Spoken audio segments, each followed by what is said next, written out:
अस्सलाम वालेकुम। एहतजाजी सियासत दुनिया सारी में होती है, लेकिन उसके अंदर जब तोड़ फोड़ का या खून रेजी का अंसर शामिल हो जाए तो ये एहतजाज नहीं रहता। ऐसा तशद्दुद जिससे इंसानी जानों का ज़िया शुरू हो जाए और अपने शहरियों या अपनी लॉ इन्फोर्समेंट एजेंसीज दोनों की जाने जाने लग जाएँ तो ये कौमी नुकसान बन जाता है। पंजाब के अंदर जो रिसेंट प्रोटेस्ट थे उसके बाद हुकूमत पंजाब ने एक फ़ैसला किया था कि TLP को कलअदम जमात डिक्लेयर किया जाए। इसके ऊपर क्या डेवलपमेंट्स हैं उसी के ऊपर अपडेट लेने के लिए कर रही हैं आज के प्रोग्राम के आगाज़ में अज़मा बुखारी साहब, वज़ीर इत्तलात पंजाब है। अज़मा बीबी, आपको प्रोग्राम में खुश आमदीद कहता हूँ। जो कलअदम करार देने का आपका पंजाब हुकूमत का फ़ैसला था उसके ऊपर फॉलो अप क्या डेवलपमेंट्स हैं? जी बहुत शुक्रिया मलिक साहब।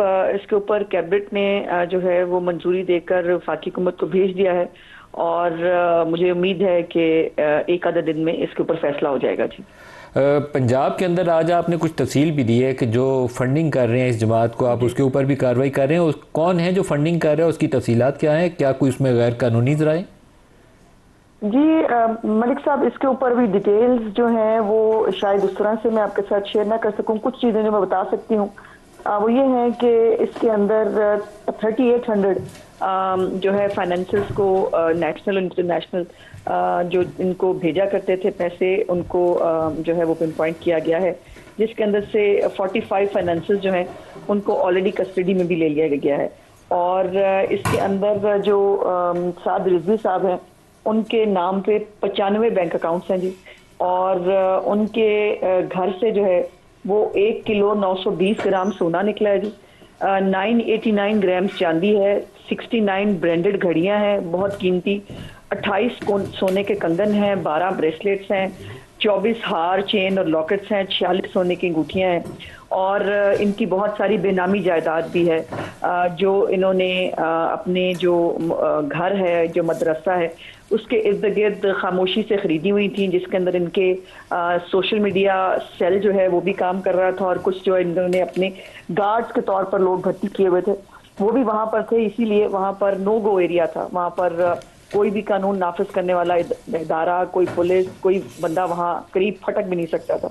तो ये जो जितने भी लोग हैं 3800 जिनको पिन पॉइंट किया गया है, जो इनको किसी ना किसी तरह फाइनेंस करते रहे हैं, उनके ऊपर मजीद कार्रवाई जारी है। और इनके ऊपर आज जो मैंने रिक्वेस्ट की थी कि मजीद भी लोग जो हैं वो अब इससे बाज रहें, क्योंकि अगर अब भी किसी ने इनको फाइनेंस करने की कोशिश की, अगर सोशल मीडिया के ऊपर इनको ग्लोरीफाई करने की, इनके जो हेटेड मटेरियल है उसको वो करने की कोशिश की गई, तो जो है वो दहशतगर्दी के पर्चे जो है इनके ऊपर दर्ज होंगे।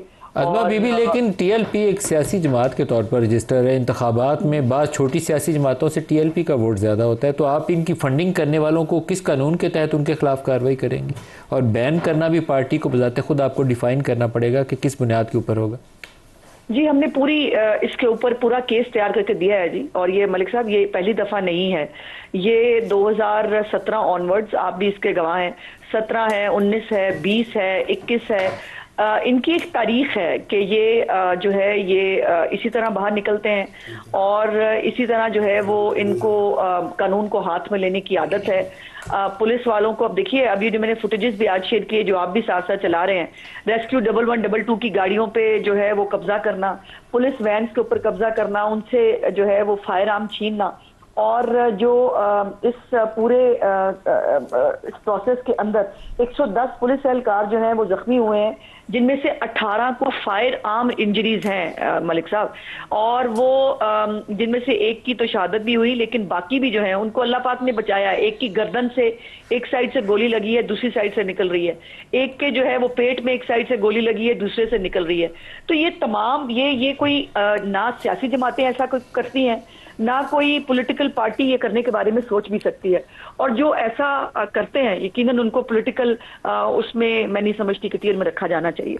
इनकी कुछ 100 मसाजिद भी हैं और वो मसला आपको प्रायोरिटी पे हल करना चाहिए, मस्जिद नहीं बंद होनी चाहिए, उसके ऊपर बताइएगा कुछ। जी इसके ऊपर कोई मस्जिद नहीं बंद की जी, और कोई मुसलमान जो है वो किसी मस्जिद को, किसी मेंबर को बंद करने के बारे में सोच भी नहीं सकता। एक बात तय है, एक ये भी सोशल मीडिया पे प्रोपेगेंडा हुआ कि जो कब्र है रिजवी साहब की वो कहीं शिफ्ट की जा रही है, उसके ऊपर लोगों को इश्तियाल दिलाने की कोशिश की जा रही थी।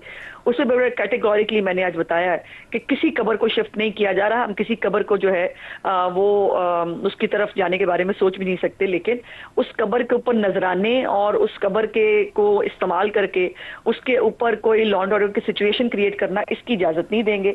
अभी तक इनकी जो 122 मदारिस हैं और 115 मसाजिद, इनको औकाफ के अंडर ले लिया गया है। 158 जो इनके लोग थे जो वहां पे इमाम के तौर पर जो है फराइज सर अंजाम देना चाहिए था जिनको, लेकिन वहां पर वो हेटेड और लाउड स्पीकर का गलत इस्तेमाल करते थे, उनको महकमा औकाफ के इमामों से बदल दिया गया है। तो 158 जो है वहां पर अब महकमा औकाफ के इमाम हैं। और आज ये फैसला हुआ है कि जो हमारी अहले सुन्नत वल जमात है और जो हमारे बाकी उलमा कराम जो दीनी और मजहबी हमारे उलमा कराम हैं, उन सब के जो है हवाले इन तमाम मदारिस और मसाजिद को कर दिया जाए, ताकि वो इन लेटर एंड स्पिरिट जो हमारे मजहब की, हमारे दीन की जो तालीमात हैं, वो जो है इन मदरसों से और इन मसाजिद के जरिए हो, ना कि यहाँ से शर अंगेजी और जो है वो रियासत के अंदर जितनी मसाजिद हैं TLP से मुंसलिक, वो सारी महकमा औकाफ के अब कंट्रोल में रहेंगी? जी बिल्कुल। और जैसे मैंने कहा कि ये 330 है शायद टोटल। जी मैंने एक मिनट में ये दोबारा आपको बता देती हूँ जी। इसके ऊपर 330 मसाजिद हैं जी और 223 मदरसाज हैं, और इन सबको जो है फिलहाल औकाफ के इसमें अंडर है। लेकिन हमारी उलमा कराम जो बाकी तमाम हमारे जय्यद उलमा कराम हैं, उनके साथ एक मीटिंग भी हुई थी हमारे लोगों की, और उसमें ये तय पाया था कि ये तमाम मसाजिद और ये जो मदरसे हैं ये उनके हवाले कर दिए जाएं और वो खुद इसका नज़्म नस्क संभालें, जैसे उनके अपने जो मसाजिद और जैसे उनके अपने मदरसे चल रहे हैं। आज़मा बुखारी साहब, बहुत शुक्रिया आपने हमें ज्वाइन किया। शाहिद खटक साहब रहनुमा पाकिस्तान तहरीक इंसाफ के हमारे साथ इस्लामाबाद स्टूडियोज में, डॉक्टर तारिक फजल चौधरी साहब हैं वफाकी वज़ीर पार्लिमानी अमूर, आप दोनों को खुशामदीद कहते हैं। इसके अलावा एयर मार्शल आसिम सुलेमान साहब हमारे साथ प्रोग्राम में शामिल हो रहे हैं। एयर मार्शल साहब, आपको भी प्रोग्राम में खुशामदीद कहता हूँ। सर, प्रोग्राम के आगाज़ में आपसे ये अफ़गान इशू के ऊपर चाहूँगा। सऊदी काबीना ने अभी वेलकम किया है पाकिस्तान और अफ़गानिस्तान का जो मुआहदा है सीज़ फायर का, चाइनीज़ ने वेलकम किया है, रशिया ने वेलकम किया है, तो पूरी दुनिया बहुत इसको सिग्निफिकेंस दे रही है। आज सऊदी कैबिनेट से उसकी बेसिकली उसकी तारीफ़ी अल्फाज आए कि बहुत अच्छा काम हुआ है, लेकिन क्या ये होल्ड करेगा? बिग क्वेश्चन मार्क, क्योंकि ख्वाजा आसिफ ने भी कहा कि तब तक कायम रहेगा जब तक वहाँ पाकिस्तानी इलाकों के ऊपर हमला नहीं हो रहा, और ये एक रेड लाइन है जिसको कोई भी सॉवरन कंट्री कभी भी टॉलरेट नहीं कर सकती। क्या ये होल्ड करेगी सीज़ फायर? आसिम साहब। अस्सलाम वालेकुम जी, and thank you very much for having me on your programme. हाँ जी, ये जो एग्रीमेंट होने जा रहा है जो 25 तारीख को इंशाल्लाह, ये एक बहुत खुशाइन बात है और ये एक बहुत अच्छी चीज़ है जो कि पाकिस्तान के लिए भी होगी कि यहाँ पे टेररिज्म ख़त्म होगा, अफ़गानिस्तान के लिए कि उधर खुशहाली आएगी, उधर हालात ठीक होंगे। लेकिन जैसे आपने फरमाया, ये बिल्कुल सही आपकी ऑब्जर्वेशन है कि ये एक क्वेश्चन मार्क है, बिकॉज ये जो अभी प्रेजेंट रजीम है अफ़गानिस्तान की, ये कितनी स्ट्रॉन्ग है या कितनी स्ट्रांगली ये इम्प्लीमेंट कर सकती है। बिकॉज पाकिस्तान का तो स्टांस इस पे बहुत क्लियर है कि किसी किस्म का समझौता नहीं होगा, उनकी धरती जो है वो किसी किस्म की दहशतगर्दी के लिए इस्तेमाल नहीं की जाएगी और कोई सेफ हेवन्स नहीं दिए जाएंगे और प्रॉपर बॉर्डर मैनेजमेंट होगी। जब तक ये सारी चीज़ें पूरी तरह इम्प्लीमेंट नहीं होंगी और उनका इनके ऊपर अपने जो दहशतगर्द ग्रुप जो हैं वो वहाँ से जो ऑपरेट करते हैं उनके ऊपर पूरी तरह कंट्रोल नहीं होगा, तो मेरा ख्याल है ये अचीव करना भी एक बहुत बड़ा चैलेंज होगा।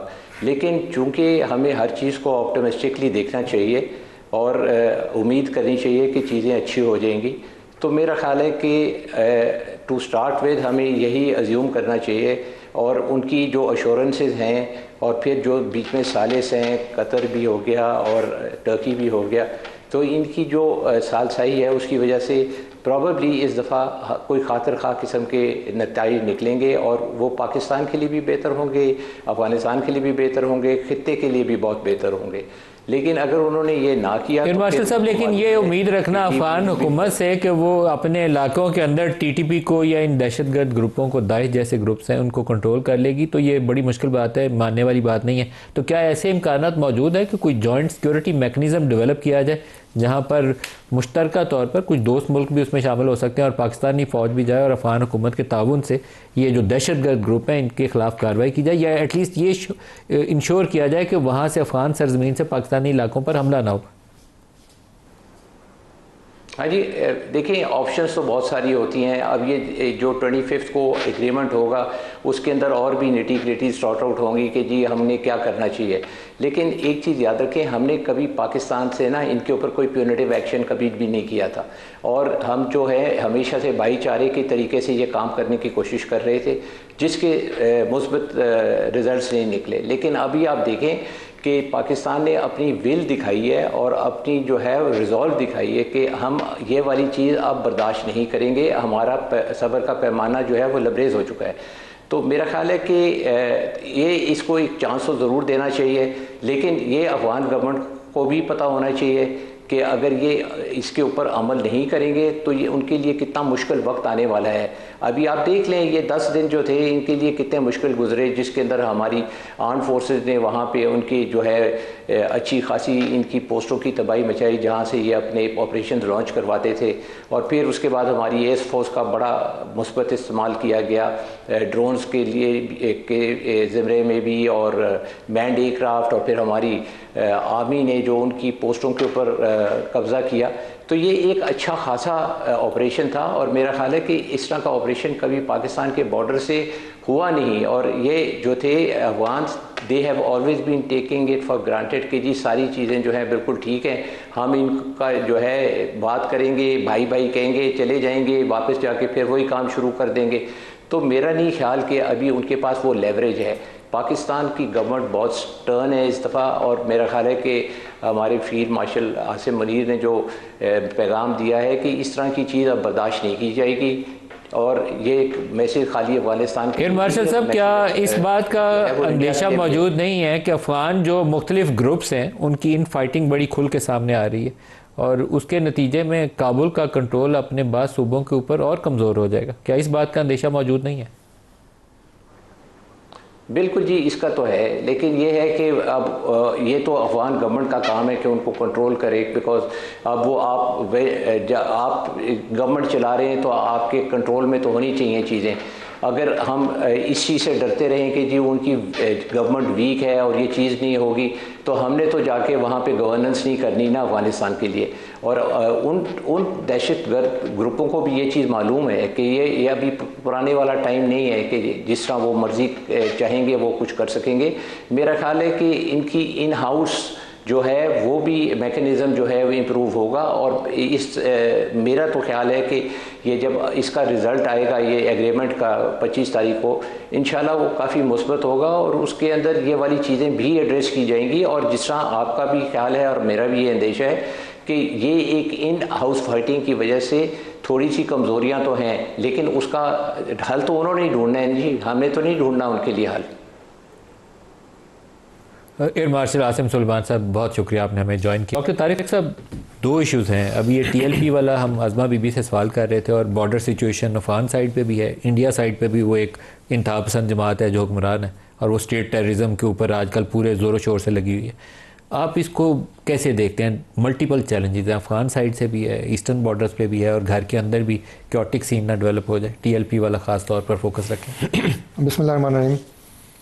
मलिक साहब, देखें इस वक्त सिचुएशन से पाकिस्तान गुजर रहा है, यकीनन ये बहुत एक चैलेंजिंग सूरत हाल है इंटरनली एंड एक्सटर्नली हमारे बॉर्डर्स पे भी। लेकिन अल्लाह ताला का शुक्र है कि मैं जो इस वक्त रिजॉल्व देख रहा हूँ, वो जो कमिटमेंट देख रहा हूँ आर्म फोर्सेस ऑफ पाकिस्तान की, हमारी इंटेलिजेंस के इदारों की, और अगर मैं फेडरल गवर्नमेंट की बात करूँगा तो उसकी भी, कि हमने इन चैलेंजेस को हेड ऑन लेना है, और हमने लिया है। इंडिया ने हमारे ऊपर जिस तरह 6 मई को हमला किया, अब हमारे पास 2 ऑप्शन थे।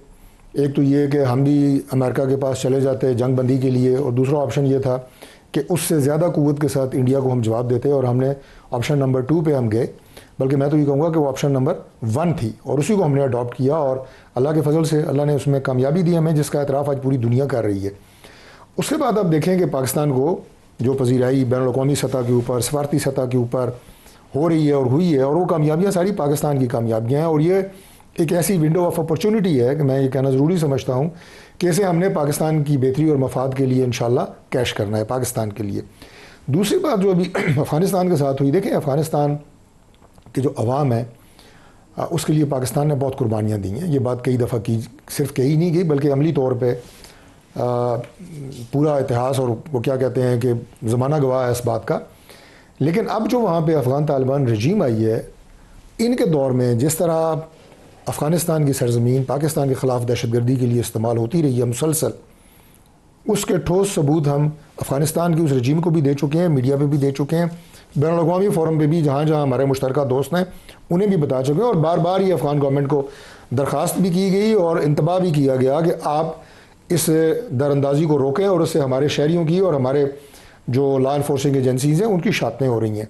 और KP ज़ाहिर है जो बॉर्डर एरिया हमारा सबसे ज़्यादा इस पर मुतासर है। फिर दूसरा जो अफ़गानिस्तान से दरअंदाजी हो रही है वो BLA की सपोर्ट की शक्ल में इंडिया की जो दूसरी प्रॉक्सी है वो वहाँ पे कर रहे हैं बलूचिस्तान में।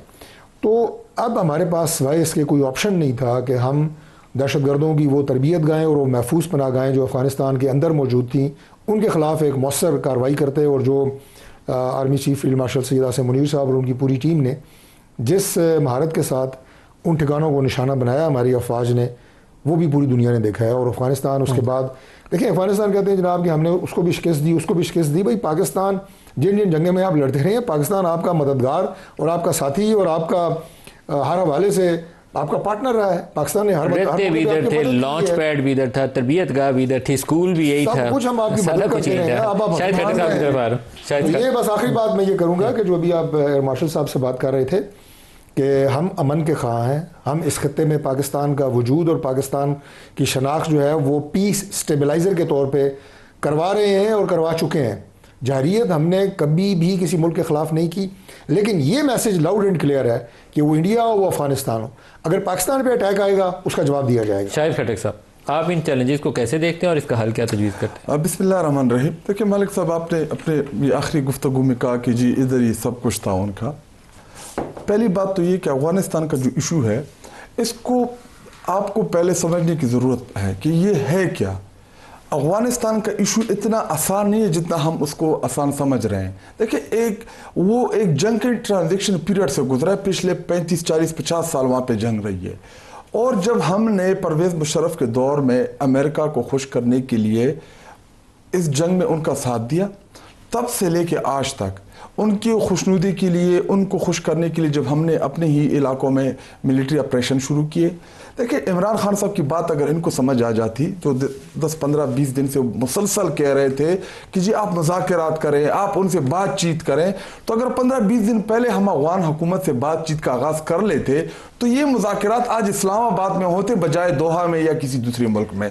अभी मुज़ाकरात जो हो रहे हैं बहुत अच्छी बात है। तहरीक आपने मुशर्रफ दौर से आगाज़ किया, इसका आगाज़ आपको करना चाहिए जब जहाद अफगानिस्तान में। वही देखिए उस एक चीज ये कि 70-70 की दहाई में लोग पाकिस्तान आना शुरू हुए, यही मसला था। देखिए उस वक्त रशिया के वार में भी और पाकिस्तानी सरजमीन को इस्तेमाल किया गया था इस लॉन्च पैड, इनको तरबियत भी दी गई। तो जब हम देखिए TLP का भी आप इशू कर रहे हैं, तो सोवियत यूनियन उस पर हमलावर था ना, हमने तो अफगान लोगों की मदद की थी, अफगान मुजाहिदीन थे जिनकी आप मदद कर रहे थे। बिल्कुल हमने मदद की थी, लेकिन आप जाके अफगानिस्तान के लोगों से तो पूछें कि उनकी क्या राय आपके मुतालिक।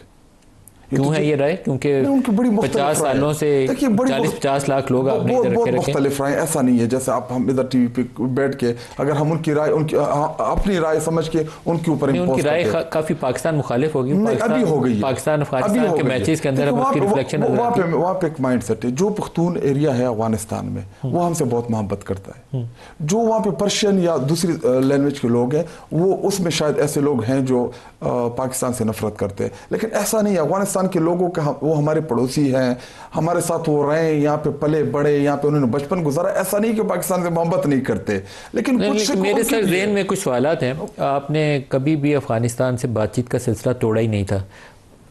PMLN ने, नवाज शरीफ की हुकूमत ने, जब ये 13 से 17 वाली इनकी हुकूमत थी, उसमें इन्होंने कमेटी बनाई पीस टॉक्स के लिए। मुल्ला उमर के उस वक्त कंट्रोल था, लेकिन वो नतीजा कुछ भी नहीं निकला आपका। फिर आपने दोबारा PTI ने कमेटी बनाई, नतीजा कुछ भी नहीं निकला। अमेरिका मौजूद था। PDM की पहली हुकूमत ने कमेटी बनाई, नतीजा फिर कुछ नहीं निकला। मुझे अगर आप कंप्लीट करने दे, मेरा अपना मौक़िफ़ है, शायद आप उससे इत्तेफाक भी ना करें। अफगानिस्तान का जो रास्ता था वो यही मुज़ाकरात का था जो अभी शुरू हुआ है। हम भी यही चाह रहे थे कि आप उनसे मुज़ाकरात करें, इन तमाम चीज़ों में आप प्रोविंशियल गवर्नमेंट को लूप में लें, क्योंकि जब आप अफगानिस्तान के साथ एक इत्तेमाद साजी की फ़िज़ा कायम करेंगे आप उनसे कमिटमेंट लें कि आपकी मर्जी से आपकी सरजमीन हमारे खिलाफ इस्तेमाल नहीं होगी, और हम उनको कहें कि हमारी सरजमीन आपके खिलाफ इस्तेमाल नहीं होगी। तो जो टेररिज्म की, जो दहशतगर्दी की इशूज़ हैं, ये 90-95% खुद ही डाउन आ जाए। सर मेरा काफ़ी इख्तलाफ है, माजरत के साथ बातचीत होनी चाहिए, लेकिन दोहा अकॉर्ड जिसके अंदर तालिबान ने अमेरिका से बैठ के एग्रीमेंट किया था अमेरिकी फोर्सेस के विड्रॉल का, उसकी एक शिक ये मौजूद है कि अफगान सरजमीन हमसाया ममालिक के खिलाफ दहशतगर्दी के लिए इस्तेमाल नहीं होगी। उसके बाद TTP रोज़ पाकिस्तान में हमला कर रही है। आप 2 सालों में ज़्यादा खून रेजी हुई है जो पहले 20 सालों में हुई थी। यही मैं कह रहा हूँ कि हम मुज़ाकरात किस लिए करना चाह रहे थे, कि हम उनको शवाहिद देते, हम उनको सबूत देते कि ये लोग जो हैं ये आपकी सरजमीन से हमारे सरजमीन के ऊपर हमले करते हैं, आप हमारी मदद करें, इनको निकाल लें, इनको अरेस्ट करने में हमारी मदद दें। इशू क्यों बढ़ गई है? देखिए, जब अमेरिका ने इनखला किया अफगानिस्तान से, तो जो काबल का जो जेल था, जब वो टूट गया, उससे तकरीबन 6-7 हज़ार से ज़्यादा TTP के तालिबान जो थे वो अफगानिस्तान में आज़ाद बनना शुरू हो गए। तो जब आप उनको बताते, आप उनसे जब आप बातचीत करेंगे, आप उनको लिस्ट देंगे कि ये लोग हैं जो पाकिस्तान की सरजमीन के ऊपर जो है वो हमलावर हैं, तो उसके बाद ये चीजें मिनिमाइज होंगी। लेकिन ये भी तो कोई तरीका नहीं है। शायद खट्टर साहब, ये तो असूली बात है, एक शहरी की भी 25 करोड़ में जान, बिल्कुल वो नाहक नहीं जानी चाहिए, एक की भी नहीं जानी चाहिए। ब्रेक करीब आ गया, ब्रेक ले लें। तारिक साहब आप भी ब्रेक से वापसी पे जवाब दीजिएगा। ब्रेक ले लेंगे, हमारे साथ रहिए।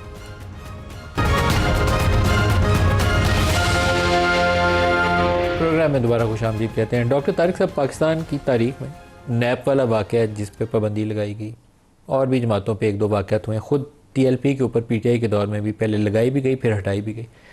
आम तौर पर अगर आप बातचीत से रास्ता निकालने, मॉडरेशन की तरफ ले जाएं ग्रुप्स को, जमातों को, तो ज़्यादा बेहतर रास्ता होता है। आपके ख्याल में कोई ऐसी कोशिश की गई कि नहीं की गई?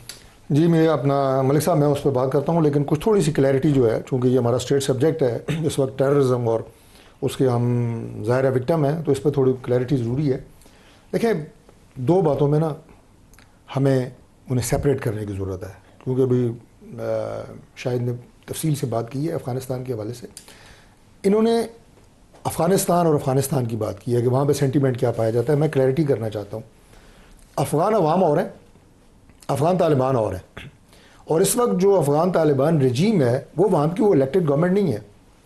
ज़ाहिर है उन्होंने बाय फोर्स काबू किया हुआ है। वैसे 20 ग्रुप्स हैं आपस में, कोई एक दूसरे से बनता नहीं है। जो भी है वहाँ पे, जो ख़वातीन की तालीम है, जो ख़वातीन की वहाँ पे तालीम है, जो उनके साथ किया जा रहा है, जो वहाँ पे बाकी ह्यूमन राइट्स होते हैं, मैं उस डिटेल में नहीं जाऊँगा, लेकिन मैं ये कह रहा हूँ कि हमारा गिला शिकवा अफ़गान अवाम से नहीं है, हमारे लिए काबिल एहतराम है, बरादर इस्लामी मुल्क है। हमारा गिला शिकवा है अफ़गान तालिबान रजीम से। ये पहला नुक्ता है। दूसरा नुक्ता ये है कि बार बार मेरा भाई कह रहा है मुज़ाकरात करें इमरान खान, और भाई बात ये है कि डार साहब आज से 3 माह पहले वहाँ पे मुज़ाकरात के लिए नहीं गए थे, तो किस लिए गए थे?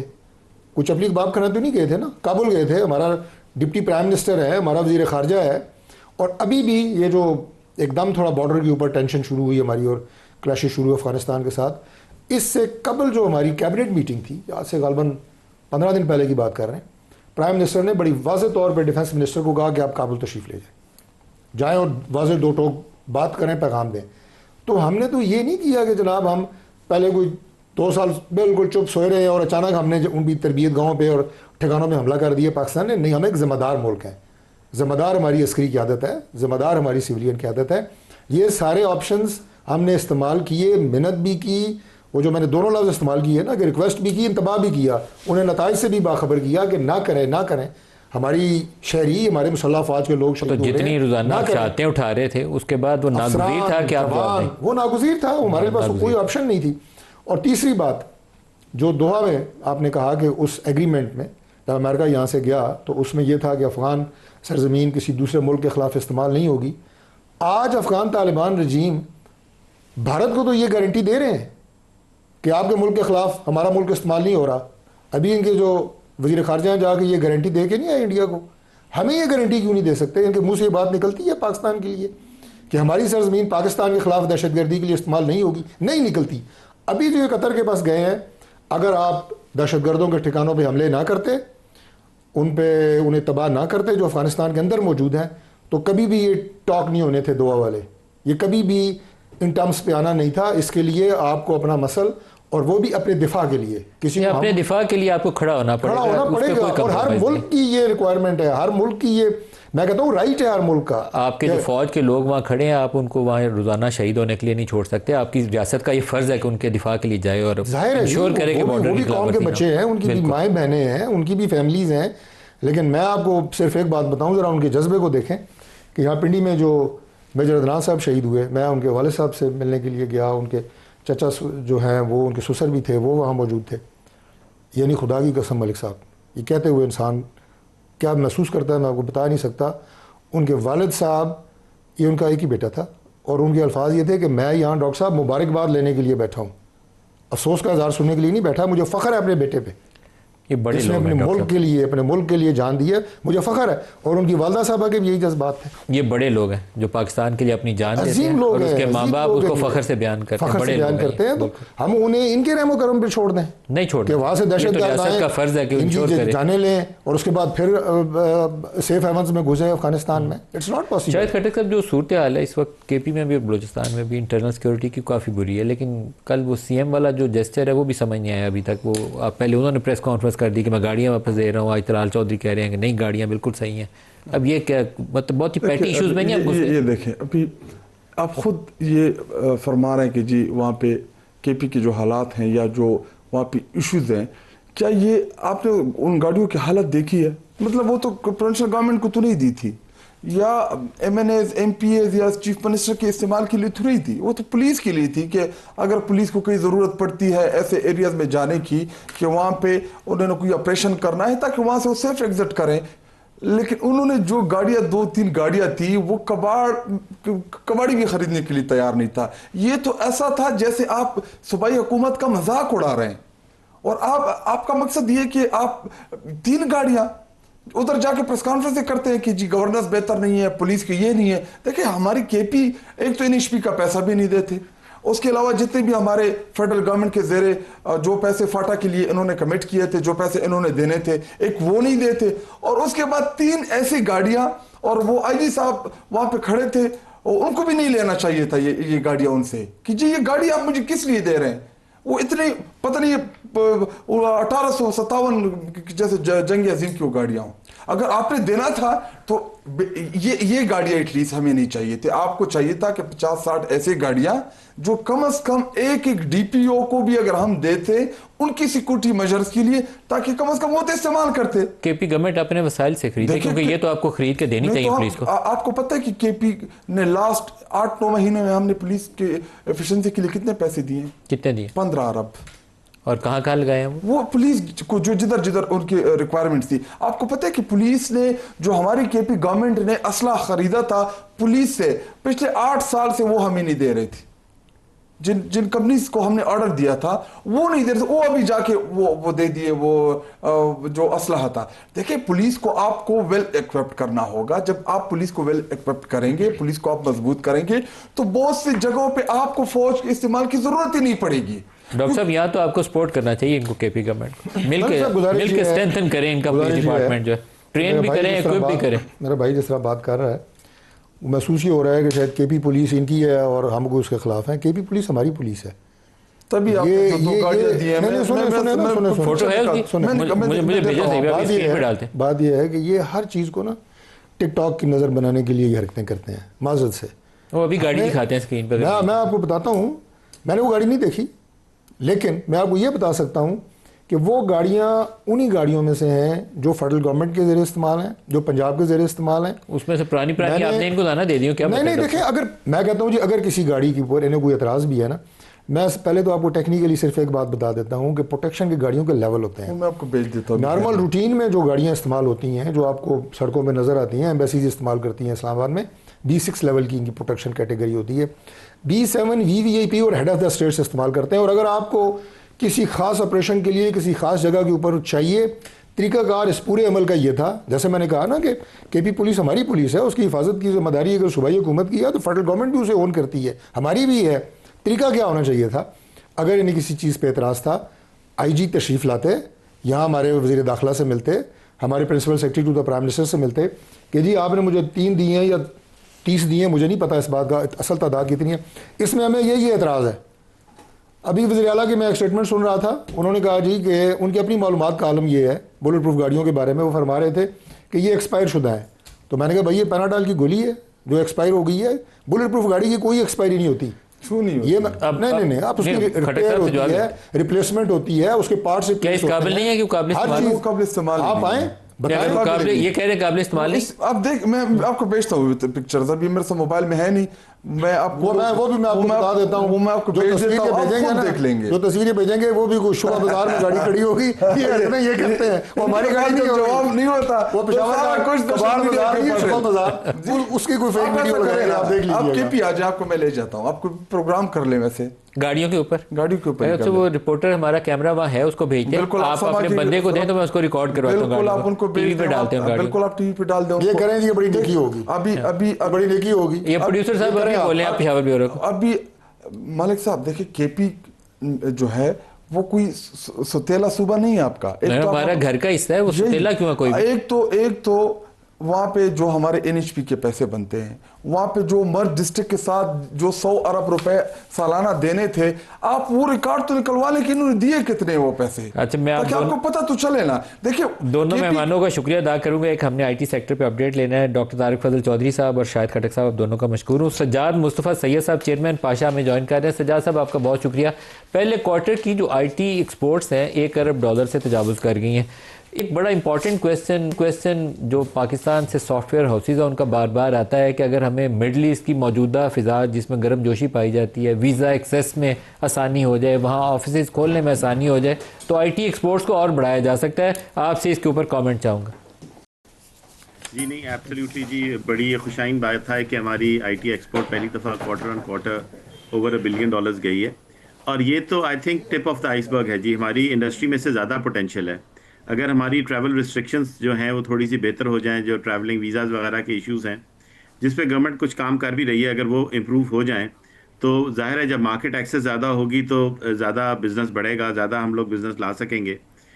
ऑब्वियसली ये एक बहुत बड़ी वजह है। उसके अलावा अगर हम लोग अपनी कुछ फिजिकल पॉलिसीज़ बेहतर कर लें, पाकिस्तान की गवर्नमेंट की, स्टेट बैंक की कुछ पॉलिसीज़ बेहतर कर लें, और कुछ टैक्सेशन में अगर हम अपनी पॉलिसीज़ बेहतर कर लें, मैं टैक्स कम करने का नहीं कह रहा, मैं टैक्स की इम्प्लीमेंटेशन पॉलिसीज़ की बात कर रहा हूँ, तो मेरे ख्याल में कि ये एक्सपोर्ट जो है मज़ीद डबल बल्कि 3 गुना शायद ज़्यादा हो सकती है।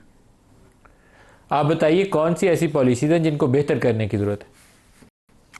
सर, पाकिस्तान 2-3 पॉलिसीज़ जो बहुत इंपॉर्टेंट हैं जिन पे काम करना चाहिए। एक, पहला हमारा रिपैट्रिएशन ऑफ कैपिटल है। हमारे मुल्क से अगर जब आप कंपनीज बाहर खोलते हैं तो उन कंपनीज को खोलने के लिए हमें कैपिटल मुल्क से बाहर ले जाना पड़ता है, जो कि एक बहुत मुश्किल तरीका है पाकिस्तान से। इसी तरह जब हम बाहर बिजनेस करते हैं तो बिजनेस डेवलपमेंट एक्सपेंसेस होते हैं, इस किस्म की चीज़ें होती हैं, हमें वहाँ पे टीम्स रखनी होती हैं, उनके पेरोल्स देने होते हैं। तो हमारे मुल्क से क्योंकि कैपिटल लेके जाना बहुत मुश्किल है, कॉन्सिक्वेंटली हमारा बहुत सारा कैपिटल फिर पाकिस्तान में लैंड भी नहीं करता। ये एक बहुत बड़ी वजह है जिसको हमने हल करना है, प्रॉब्लम है जिसकी वजह से हमारी कंपनीज का कैपिटल पाकिस्तान में फुल पोटेंशियल रियलाइज नहीं होता। दूसरा सर, हमारा एक बहुत मेजर इशू है रिमोट वर्कर्स का। हमारे इंडस्ट्री के ऊपर सबसे बड़ा जो हमारा खर्चा होता है हमारी इंडस्ट्री में, वो ऑब्वियसली पेरोल, जो हमारे कंसल्टेंट्स होते हैं, टेक्निकल लोग होते हैं, उनकी सैलरीज होती हैं। तो हमारी industry is very highly taxed. We are taxed, हमारा पेरोल इज टैक्सड अबाउट 30-35%। तो ये वाला जो टैक्स है, इसके ऊपर जब तक इस टैक्सेशन को हम कुछ रैशनलाइज नहीं करेंगे, तब तक हमारा कंपनीज पाकिस्तान में ग्रो भी नहीं करेंगी और वो कैपिटल भी पाकिस्तान में नहीं लेके आएंगी। ये बात आपकी ठीक है। इस वक्त आप पहले क्वार्टर के नंबर अगर आप टैक्स के पढ़े ना, सैलरीड क्लास ने कितना दिया और बाकी शोबों ने कितना दिया, तो आपको लगेगा पता कि जो 100 रुपया कमा रहा है उसमें से कुछ 40 रुपये के करीब हुकूमत टैक्स काट लेती है। तो प्रोफेशनल्स के लिए तो ये बहुत ज़्यादा डिस्करेज करने वाली बात है। वो लोग फिर पाकिस्तान की बजाय कहीं और मूव करना शुरू कर देते हैं। सर, ये जो मई के बाद हमारी कोई बड़ी एक मिडल ईस्ट के अंदर काफ़ी गर्म जोशी आई है पाकिस्तान के लिए, बड़े तवील अरसे के बाद सऊदी अरब, UAE, इन ममालिक में पाकिस्तान को बड़ा वेलकम किया जा रहा है। यहाँ वीज़ा के इशूज़ अभी तक बरकरार हैं। क्या उसके ऊपर कुछ कोऑर्डिनेटेड अप्रोच हो रही है कि पाशा भी और हुकूमत भी मिलकर कुछ वीज़ा की रसाई आसानी करें?